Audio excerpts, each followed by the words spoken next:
Isaiah chapter 40 verse 8, "The grass withers and the flowers fall, but the word of our God endures forever." Magandang araw, ang tatalakayin po natin ngayong araw sa ating daily devotion ay ang canonical at ang una pong turuan na natutuhan ko ngayong araw kay Pastor Azal Acampoy. The divine author has preserved His word. Ang salita po ng ating Panginoon Diyos ay matibay at hindi kayang maapektuhan ng oras o ng mga kalagayan sa mundo. Sa talata pong ito, inihambing po ng propetang si Isaias o si Isaiah ang pansamantalang kalikasan ng mga bagay sa mundong ito, tulad po ng mga damo at bulaklak na natutuyo at nasasalanta o nalalanta na parang namamatay sa hindi po natitinig na katangian ng salita ng ating Panginoon Diyos. Ang mensahe po ng ating Panginoon Diyos ay hindi maluluma at hindi nasisira. Ito po ay nananatili magpakailanman. Sa pamamagitan po ng pahayag na ito, tinuturo na ang mga turo, pangako at utos ng ating Panginoon Diyos ay hindi kailanman mawawala o malilimutan, kundi ito po ay patuloy na magiging gabay at tiwanag sa lahat po ng henerasyon habang buhay. Pinapakita po na ito yung kalakasan at katatagan ng salita ng ating Panginoon Diyos na pinangalanan niya mismo upang magpatuloy sa pagpapalaganap ng kanyang layunin at plano para sa ating mga tao.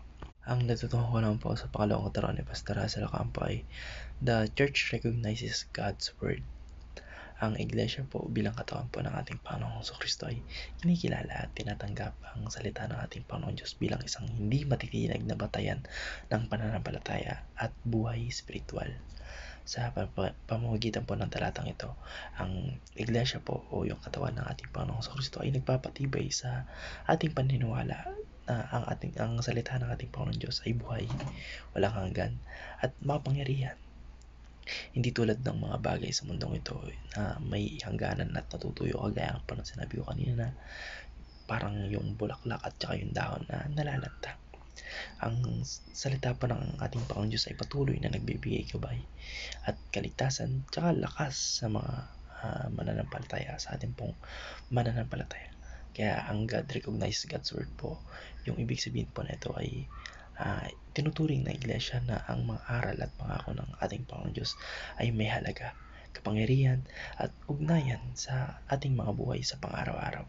Sa ganitong paraan po, ang iglesia po o yung katawan ng ating Panginoong Kristo ay nakakatayo sa matibay na pundasyon ng kanyang mga walang kamatayang salita. Natutuhan ko naman po sa pangatlong katarungan ni Pastor Hazel Ocampo ay the word of God has been preserved until now.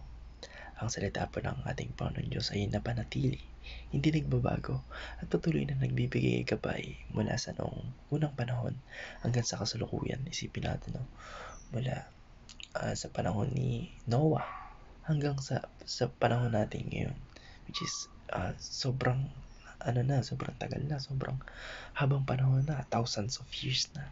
Hindi lang 1,000, hindi lang 2,000, kundi libo-libong taon na ang nakalipas, pero hanggang ngayon ang salita ng ating Panginoon Diyos ay nagbibigay gabay pa rin sa atin, sa mga tao sa sangkatauhan. Kaya ang pahayag po na ito ay nagpapakita ng kahalagahan ng walang kamatayang katangian ng salita ng ating Panginoon Diyos.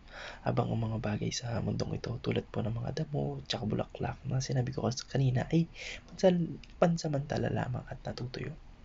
Ang salita po ng ating Panginoon Diyos po ay nananatili at hindi nagbabago.